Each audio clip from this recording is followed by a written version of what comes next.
In November 2003, the FDA approved a new molecule that would change the lives of millions of people, Tadalafil.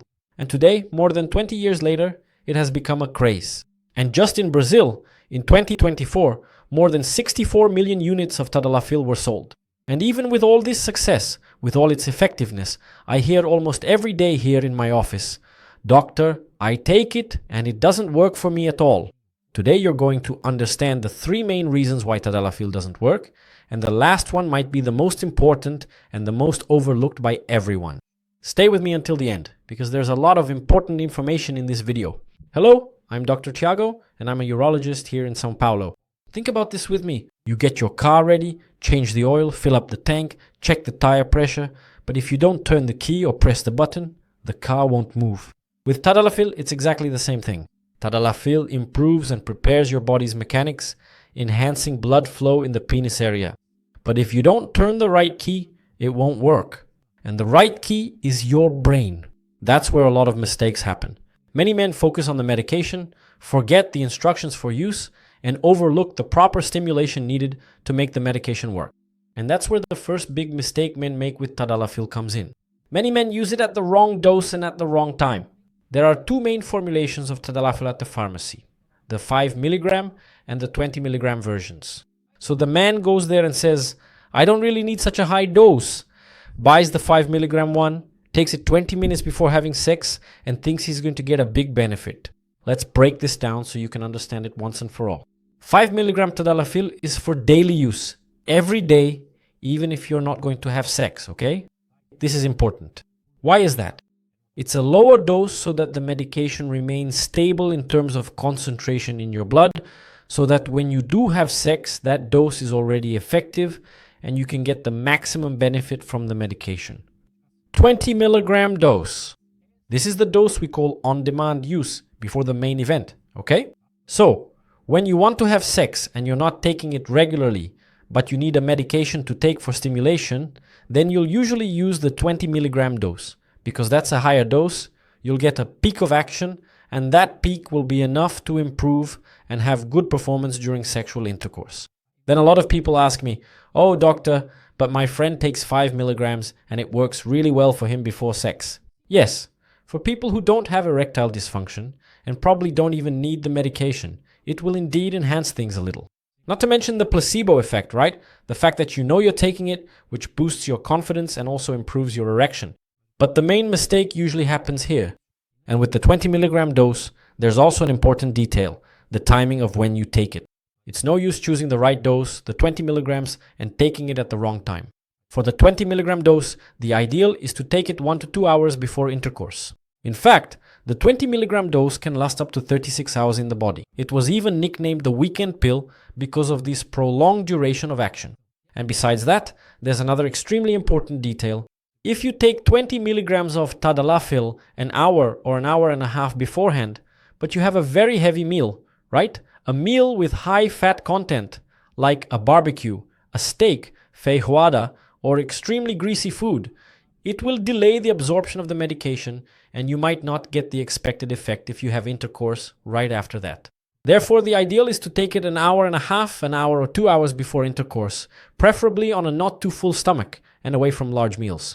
Deal? Second mistake. The physical problem is too severe for Tadalafil to solve. And here I need you to understand the mechanism of action of Tadalafil and also the mechanism of how an erection works. Let's use a very simple analogy that you may have never seen before so you can understand how an erection works in a simple and easy way. Let's suppose the penis is a reservoir with faucets inside it. And I have a system that opens these faucets when I need to have an erection to increase and fill it with blood. And I have another system that prevents this first system from opening the faucets. Let's give these names. The first system is nitric oxide. It opens the faucets to let blood in. And the second system is phosphodiesterase, which removes nitric oxide from the equation. So it's a competition. Nitric oxide is trying to open the faucets, and phosphodiesterase is clearing out the nitric oxide, causing the faucets to stay closed most of the time. In other words, most of the time the penis is in a flaccid state. What happens when you have a stimulus, when you want to have sex, when you feel desire or pleasure? The brain sends a signal to this reservoir, causing the first group to increase, raising the amount of nitric oxide. Then the amount of phosphodiesterase present there can no longer clear out and win this tug of war, allowing the erection to happen. In other words, the nitric oxide goes there and opens the faucets. Once the stimulus ends, nitric oxide stops being produced in the penile region and phosphodiesterase comes in and clears the system again. What does Tadalafil do? Tadalafil takes phosphodiesterase out of the equation. It doesn't directly increase the amount of nitric oxide. Tadalafil prevents the removal of nitric oxide. So when you take Tadalafil, the amount of nitric oxide in your penis stays the same, as long as you don't have any stimulation. So, what exactly is the second significant problem? The faucets are simply too stuck. I can pump in as much nitric oxide as I truly desire, but they absolutely will not open, because I no longer possess blood vessels with sufficient capacity to adequately support that kind of extensive opening. So the blood won't flow and Tadalafil won't work. That's why we keep insisting that you need to change your lifestyle, especially for patients who are 50 or 60 years old and start using Tadalafil.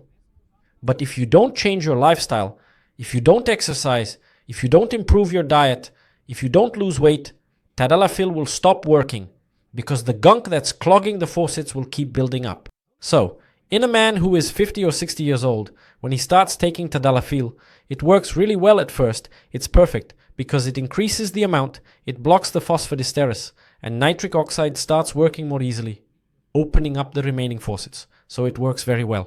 But then the person says, great, I've solved my problem, I'm going to keep smoking, I'll stay obese, I'll remain sedentary, I'll keep eating poorly, I won't control my diabetes, I won't control my high blood pressure.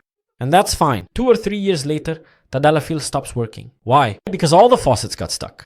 There are no more faucets to bring blood to the penis. You can take whatever you want, Tadalafil won't work, right? So, if you need to take Tadalafil, reflect on your lifestyle habits. Look at your level of physical activity, your level of sedentary behavior, your diet, your sleep, your blood pressure, your diabetes, because if you don't control all of that, the problem that's clogging the faucets will keep clogging them. And then, all the faucets will close and you won't have an erection, even with Tadalafil. And now I want to get into the third reason why Tadalafil might not work, perhaps the most important one. And I need you to stop and reflect on this very sincerely. So pay attention, come here with me. I just explained the mechanism of action of Tadalafil, that you need to have brain stimulation to increase the people who are opening the system that's turning on the faucet there. Because otherwise there's no point in taking Tadalafil. And now I'm going to ask you a question. Your circulatory system is fine, you took the right dose at the right time, and even so, it's still not working. So you're going to have to stop and reflect. Do you genuinely and truly feel like engaging in sexual activity? Are you, to put it quite frankly and directly, actually experiencing a profound sense of arousal at this very moment? Because otherwise, Tadalafil won't work. When you're there, in your most intimate moment with your partner, do you actually want to be there? Did you really want to be there? Or are you just doing it for the sake of it, on autopilot, thinking you want to have sex but it's not working? Today, what we have the most are quick stimuli, instant pleasure triggers, videos, pornography, women, WhatsApp groups full of videos that pop up everywhere. This is something I see every day here in my office. And what happens with the excessive consumption of these quick videos, with the excessive consumption of pornography, with the excessive consumption of photos of women who are practically unreal, is that the person loses interest in their partner. And when I say interest, remember, sexual arousal is different from love. Therefore, it's like getting your car ready, changing the tire, changing the oil, calibrating it, filling it up with premium gasoline, sitting in the driver's seat, and just staring at the key without any desire to turn the ignition. The car isn't going to start by itself. So today, what I notice is that most men lack the desire to have sex, whether it's due to chronic fatigue, lack of proper sleep, chronic work-related stress, or excessive consumption of a bunch of quick videos, instant pleasure, technological fast food that only releases dopamine, only provides immediate gratification.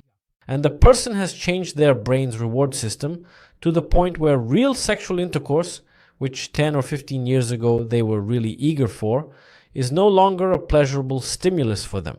Remember that men are living in a time when society puts a lot of pressure on them regarding sexual matters, and this creates performance anxiety that often interferes with their own performance. So you need to shift the focus from performance to pleasure. To do this, reduce your consumption of pornography, cut down on watching quick internet videos, and take some time for deep reflection on how your relationship is going and whether you actually feel desire to have sex. And if you don't, seek professional help, because this could even be a sign of depression, right? I hope you understood this last message, because I've been seeing it more and more often, not just in young people, but also in older men, in their 40s and 50s, where the problem isn't with circulation, it isn't with the medication dosage, the problem is up here. Deal?